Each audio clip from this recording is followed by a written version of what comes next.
All right, welcome to the show. The show is called There's Always a Song. I'm Brent Buchanan from Pure Country here in Fredericton. And this show, we have a little chat with my guest, and then we do a song, an original song by the guest. And my guest today is... Rockin' Ronnie. Rockin' Ronnie. Ronnie Vautour. Ronnie Vautour, New Brunswick Country Music Hall of Fame member. Yep. He is a barber. He is a musician. He's a singer. He's a songwriter. He's a show producer. So, yeah, welcome to the show, Ronnie. Well, thank you. Yeah, thanks for coming in. All right. We Nice go to way meet back. you. We go way back. You're from Minto. Yeah, but don't hold that against Oh, me. I love Minto. Yeah. I love Minto. What was it like growing up in the little town of Minto?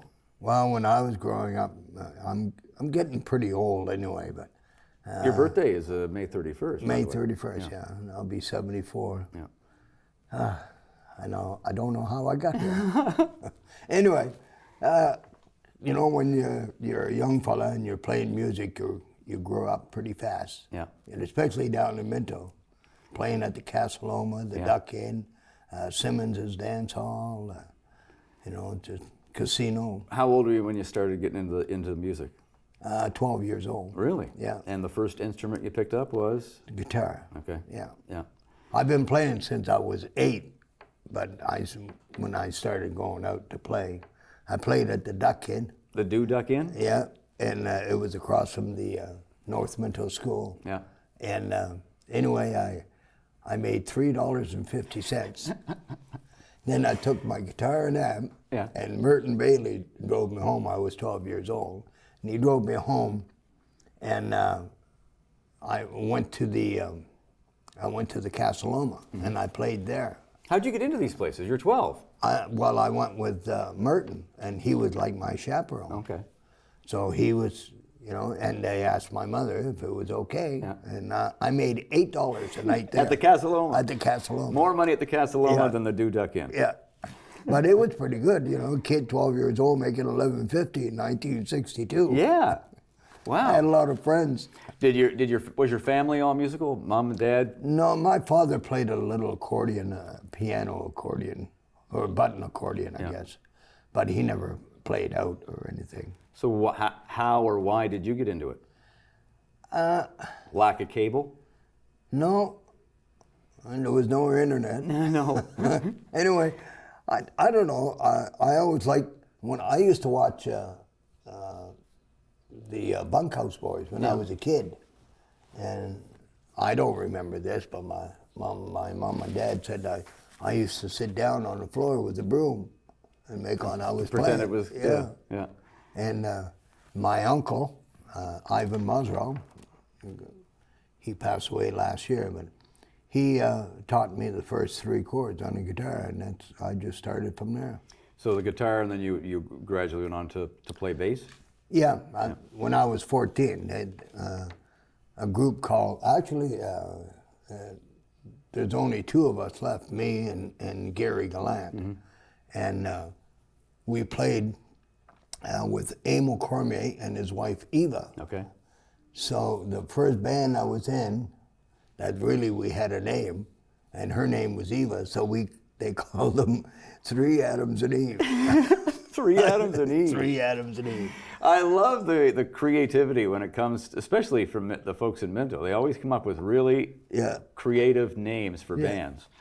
But you know, like I played with David McNeil. Yeah. And like there was Gary played drums, and I was on bass, and David played guitar, and Ronnie Thibodeau played lead guitar too. So anyway, and we were all thinking about what kind of band we could, you know, the name of it. I said, you know, well, I said bootleg sounds like a good name. That's what we did. That's what you did, yeah. Why was Minto so musical? Why was everybody, Joey Knight, Joan Kennedy, Dave McNeil, the whole McNeil family? The whole McNeil family. Ronnie Vautour, and the list goes on. Freddie Fulton, Oscar Eggers, Bob Cunningham. Why was it such a musical little spot? Well, I think that they didn't have anything else to do. You know, they worked hard and played hard. Yeah. So they, and a lot of it, like when I was growing up, when I was 16, 17 years old, when I got done playing, you could drive to every second house and there'd be a party on Saturday night. Yeah. And you'd just go in. You didn't even have, just knock on the door. Yeah, walk in. How you And doing? it's always in the kitchen. Yeah, Yeah. yeah.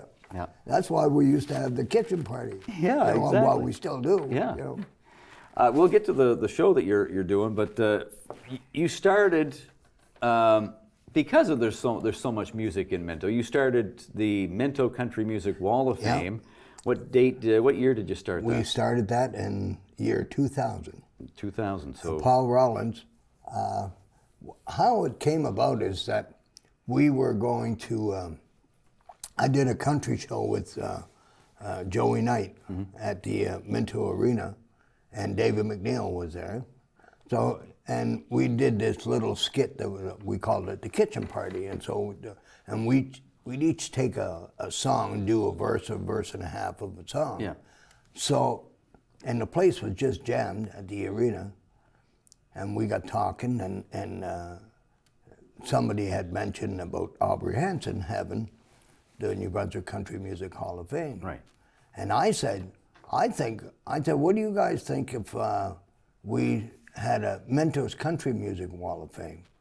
And everybody clapped and everything. So I used to do Paul Rollins' hair. The Yeah. poor guy just died. And anyway, and it took me a year to Well, get that's a it. lot of organizing. Yeah. Anyway, we went, and Aubrey was real character. You know, because we went. The little story I have of Aubrey is we went to Minto, Yeah. and you and Aubrey were in the front seat. No, you and Margot were in the was front driving. seat, and me and Aubrey were in the back seat Yeah. of the big Lincoln. Yeah. And Aubrey started a story at the Fort Nashwauk Motel, and he finished the story in Minto. So Yeah. 40 minutes later, he finally finishes that one story. That one story. And you got Aubrey's okay, Yeah. and you got some advice, of course, from Aubrey Hanson. When we went there, Paul Rollins, well, it was Donnie Gould was the mayor, and Gary DiPolo was vice. Yeah. Anyway, so of course Paul made it really formal, and he introduced me. But I used to play music with Donnie. Yeah. So anyway, I told them what I wanted to do, and explained to them. And anyway, I said, I'm going to get Aubrey Hanson to speak on my behalf. Mm-hmm. So Aubrey, he got up and he said, you know what Ronnie's trying to do here for the community is really good. He said, because there's a lot of good musicians that come out of here. Yeah. And they're still playing, So he said, if you get this going, you should induct 5 people. Yeah. He said 4 people that's living and 1 person that's deceased. Right. Yeah. And Donnie said, is that right? He said, yeah. He said, only 1 person, no, that's deceased. He said, dead people don't draw crowds. Good old Aubrey. That was Aubrey. That was Aubrey. That was Aubrey. And of course, since the year 2000, and you started the Minto Country Music Wall of Fame, you've become a member of the New Brunswick Yes. Country Music Hall of Fame. Okay. I got to tell you a story about that because I used to do Aubrey's hair. Right? Yeah. So I asked Aubrey one day when he was in, I said, Aubrey, how come I was never nominated for the New Brunswick Country Music Hall of Fame? And you know how he can look right He's at as you. dry He as a said, covered bridge. Yeah. He said, have you ever thought maybe you're not good enough? I love Aubrey. I do too. And Aubrey started the New Brunswick Country Music Hall of Fame back in 1984, so it's been 41 years, or 40 years now. Yeah. So you're producing your own show now. Yeah. Your own show is called the Pure Country Show, Pure Country Show. and it's in Marysville, and it's a monthly show. It's a monthly show. You have 3 performers on the show. Yeah. I have, and the band, I used to play bass all the time, but now I switched over. I'm playing acoustic. I really like it. I have Dave Palmer playing steel guitar, and I have Philip McGeehan playing lead. Yeah. I have Danny Richard on drums, and I have Peter Palmer playing bass. Yeah. That's Dave's brother. Yeah. And I also either have John Clayton playing piano or Colton Kraft. So and then we have a great time. It's a lot of fun. Yeah, It's a great show. And one thing I like about your show is it's laid back. Yeah. It's rehearsed, of course. Yeah. But it's just a laid back type of show. And it's what I like about it too is that, especially when we do our little sit down thing, is that I might do a song. We'll say, "Beautiful, beautiful brown eyes." Mm-hmm. So I'll do a verse and the chorus, and then all of a sudden I'll say, "Okay, it's your turn," and I just play the guitar, and all these people out there are singing. They're singing back to you. And it sounds like the Tabernacle Choir. Yes. God, Yeah, you it's know? pretty awesome. And what Ronnie does for the Pure Country show is after the intermission, they all come back and they sit down. It's sort of like a kitchen party. Yeah. The band takes an extra long break, and you guys just have the flat tops out, and you sing we have a great time. couple little verses from Yeah. each of your favorite song, and it's a lot of fun. Yeah.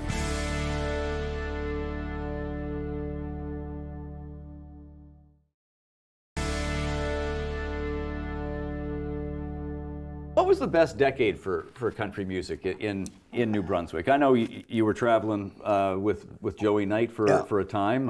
That's how you got the nickname Ronnie Day. Ronnie Day, yeah. Because Joey was Knight and you were Day. And his last name was Vautour, the same as mine. Right. Eh? Yeah. So was it the 80s that were probably the best decade? Yeah. The late 70s were great too, because Ronnie Thibodeau and myself and Danny Richard, and we had John Clayton, and we used to do the Beaverbrook. Oh yeah. And we were the house band. And all they did was hire somebody like Conrad Yavis, Wanda Cook, Becky Banks, and Al Dupree, and all these people. And they would come in and play with the band. Yeah. Every night of the week Every night of the week. until closing time, 1 o'clock or 2 o'clock. How'd you do it? You were young back then. Well, yeah. I was just a pup. Wow. I worked till 8 o'clock at Dante's at the Fredericton Mall. Yeah. And we started at 9:30 and played till 2. So I just had enough time to go home and change, get ready, and pick up Margot and let's go. You know, and we played till 2. Of course, even when you come home from playing, it takes you an hour and a half, maybe 2 hours to calm down. I bet, you know? yeah, exactly. You're not then getting... I got to get back to work again. Wow. You know, but it was fun. Yeah, it would be fun, but it would wear on you after a while, though. Well, I think that's why I had a triple bypass in Yes, 2020. 2020. Yeah. Yeah. Wow. Best musician that you've played with over the years? Name a few. Like you mentioned Gary Gallant on drums. He's been to Nashville He's a few been in times. Nashville. Gary played with Reba McEntire. He played with Charlie McCoy. Yeah. He did some sessions with Ronnie Millsap. Mm-hmm. You know, you can't get much better than that. Exactly. You know. Yeah. Dave McNeil. Dave McNeil. He's great, multi-talented musician. And if you give him something with strings, he might look at it and said, "Okay, just let me tune it." He'll figure it out. Yeah. You know, with this. But there's a lot of, you know who really impressed me? We played at Rodeo, Rock and Rodeo. Yeah. And it was Jason McCoy. Okay. And I was playing with J.R. Vautour at the time. Yeah. And of course, we had sound check. So we always, the band that was opening up for Jason would always go first. Right. And they'd get the sound that they wanted, the sound man. Yeah. And then Jason would come. And anyway, and he was listening to us. Anyway, after it was all said and done, you know, like he met a lot of people. Sure, yes. That day and that night. Anyway, I said, we talked, and he asked me what kind of bass it was, you know, because I was playing a Fender Jazz, 5-string, and it was different than the Jazz. They only made them in 4 years, from '89 to '93. Right. Anyway, so I told him what, and he asked me my name, and I said Ron Vautour, or Ronnie Dave, people call me. He said, oh, so anyway, and that was it. Yeah. And Wanda Cook and Larry came to the show. So anyways, we opened up and everything, and Jason come on. And then at the end of the night, like, you know, how many people would he have talked to? Yeah, exactly, yeah. So Wanda, a great singer she is. Yeah, she is. Wanted to meet him. So we were sitting at this table up in a little further down, about 3/4 of the way down the rodeo. And so I get up and I hollered to Jason. I said, Jason, I said, could you come over here? I said, there's this lady wants to talk to you. He said, just give me a minute, Ronnie. Just like you were old buddies from back in the day. Like, I couldn't believe it. I said, how did he remember my name after meeting Well, who all can these forget people? you, though? Well, yeah, but I told him a couple of jokes, too. That's it. Yeah. Any favorite gigs that you can remember in the day? Now, you must have played with Freddie Fulton and Bob Cunningham. Yeah, I played with Freddie. I played with Freddie when I was 12 years old at the Castellona. Yeah. You know, and Freddie was obviously older. yes, yeah. So who was the Mintonian that you were looking up to and watching and when you were younger? Freddie would be one. Yeah. Another guy would Jerry Martin. Jerry played bass. So when I first seen a bass guitar, I said, "What the heck is that? He's only got 4 strings." Yeah. You know. So anyway, but there was a lot of good players. Frankie Reginald, and there was believe it or not, there was another Johnny Burke that was from Minto. Okay. Because Johnny Burke from Rogersville. Rogersville. Yeah. But this guy here was a guitar player, lead player. There's a lot of history and a lot of music in Minto.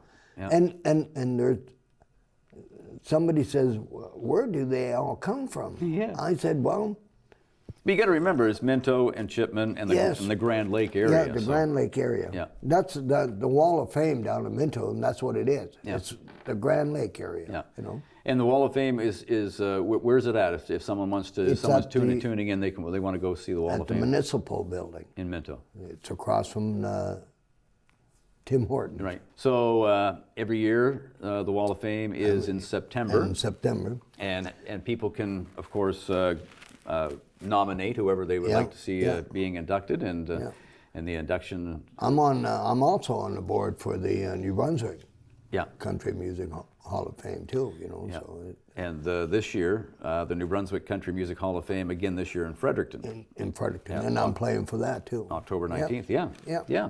So you're busy. You're still out there Yeah. plugging away. You must we mentioned a couple of times that you're a barber. Yeah. How long have you been cutting hair? Well, it's a long time. June 24th coming, I'll have 54 years in. I started when I started when I was 20. And obviously you must enjoy that. I love it because people come in. Is that where you lost your finger when you were cutting hair? No. Although it's funny because when little kids come in, I said, "You want to see some magic trick?" And they'll say, "Yeah." So I go, and they go, Yeah. So you're always busy with the barber shop, Yeah. and then of course playing music. Playing music. And you play. You're not just playing with your Pure Country show, but you're also going out and playing with the New Brunswick Country Music Hall of Fame and other shows. Whoever asks you, benefits and the such. So you know what I love doing too? Me and Noel Mason, we go to York Manor. Yeah. And we play there. Yeah. And we play They for an love hour. it. Yeah. And they just love it. Yeah. I get them singing and, you're going to get to sing here in a minute. Yeah. Yeah. Oh. Now, we always ask our guests that come in to do an original song. Yeah. And you're not much. Are you a songwriter? Or like, have you written a long list of songs? Or Not a lot of songs. I've written a few. There's 2 of them that I really like. I wrote one for Margot, which is my wife. We've been together 48 years. Yeah. And anybody that can put up with me for 48 years, Yeah. she's a tough I've broad. almost divorced you a few times. And you also did a song for your dad, right? For my dad. My dad had dementia. Yeah. And I did a song, it's called Dad. Yeah. And that one, I was musical director at the Playhouse from 1985 to 93. Right. And it was at Christmas time, and the Christmas show was around the 15th or 16th. And my father passed away on the 29th of December that year, same year. Anyway, I told the audience, I said, you know, I don't have a Christmas song to sing, but I said, I like to do this song. I wrote it for my father. And I said, my dad has dementia, and he was 80 years old when he passed. Yeah. Anyway, I said, I like to do this song. So all I had, it's the same guitar that I brought here today. Yeah. And I said, and I was just on a stool, just by myself. The guys went off the stage. Yeah. And I did the song. And when it was done, I had a standing ovation. Really? And look, I'll tell you. At the Playhouse. Yeah. Yeah. And I'll tell you, I thought I died and went to heaven. I bet you. You know, I bet. And it's nice to see people like what you did. Yeah. You know. Yeah. Or like you're doing. And appreciate it. Yeah, and appreciate it, yeah. Well, you mentioned Margie's song, Yeah. and you mentioned your dad's song. Yeah. We wrote down Margie's song as the song you're going to do, but we're going to go to break, and we're going to let you decide on which song you want to do for us, okay? I think I'll do Margie's song. Okay. Coming up right after the break, Ron Vautour here with There's Always a Song, and it's going to be Margie's song next.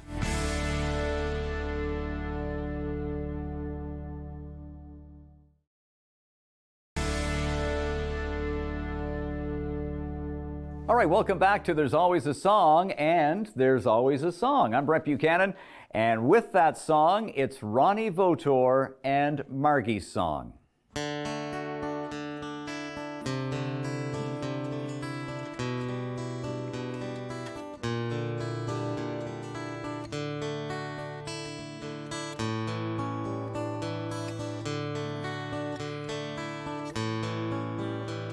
Have you ever seen a girl with eyes that sparkle like the stars shining in the sky? Have you ever seen her smile, Lord, and her beauty? Then you'd know all the reasons why. She's my lady, she's my friend. You know I love her till the end. She knows how to pick me up when I'm feeling down. She's my bridge over troubled water. I thank God that I found her. Oh, my lady, my lover and my friend. She's my lady, she's my friend. You know I love her till the end. She knows how to pick me up when I'm feeling down. She's my bridge over troubled water. I thank God that I found her. Oh, my lady, my lover and my friend.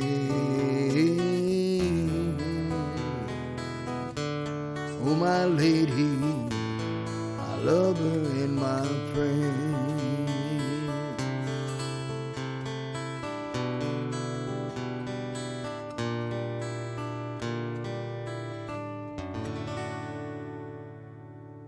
All right, thank you very much, Ronnie Vautour, Margie's song. Thank you, Ronnie, for being our guest tonight on There's Always a Song. And we'll be back next week. If you know of someone who would like to be on the show, please search me out. I'd love to hear from you. Thank you very much for tuning in to There's Always a Song. I'm Brent Buchanan from Pure Country.